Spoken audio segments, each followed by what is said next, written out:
मधेपुर में सड़क जाम कर रही भीड़ उग्र होकर लोगों ने पुलिस को खदेड़ खदेड़ कर पीटा।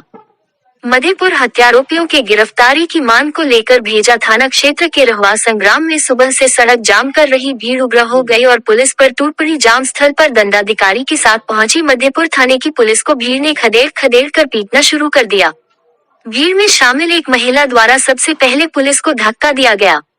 उसके बाद भीड़ में शामिल असामाजिक तत्वों ने पुलिस पर हमला बोल दिया।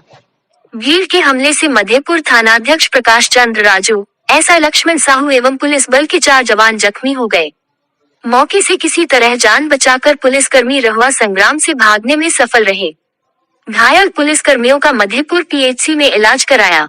बताते चले कि रहवा संग्राम गांव निवासी मजदूर दिनेश कामत उर्फ दल्लू बीते 15 अगस्त को मधेपुर थाना क्षेत्र में शव मिला था, जिसके हत्या मामले के नामजद आरोपियों की गिरफ्तारी के लिए गांव के लोग बुधवार से पुलिस के विरुद्ध आंदोलन कर रहे हैं। 2 दिनों तक लगातार धरना देने के बाद शुक्रवार को ग्रामीणों ने सड़क जाम किया था, जिसके ये स्थिति बनी।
में